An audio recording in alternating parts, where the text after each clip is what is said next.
台湾的翠暗呢禁令已经放卡令了，拄着头一个228的连假，台中市区知音节饭店拢已经客满啊，就显示讲即摆连假国内游览应该是有够热。依照订房网站的调查，台湾人上爱去这个亲子旅游都市，就是台中。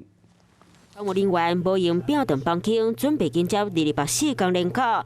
翠暗禁放令了后，拄到头一个小年耍假期，和台中市真侪饭店的生理和个变过。目前我们集团在逢甲地区的3馆的住房率都是呈现爆满的状况。在住房率的部分来讲的话，是比去年同期增加大概1.5%到2%左右。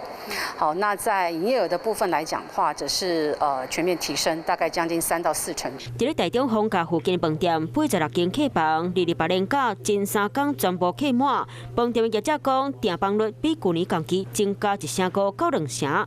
另外一间饭店生意嘛不佳好。连假的前3天都是客满的。 那第4天因为收假前，目前还有空房。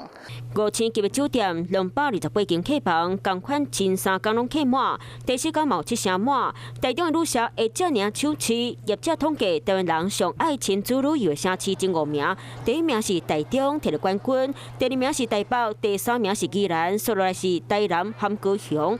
台中有名的景点多，有逢甲上海的档西，嘛有马卡龙公园，互家长带囡仔来遮佚佗，搁大型的娱乐园，连假观光潮嘛，对咧带动旅社商机。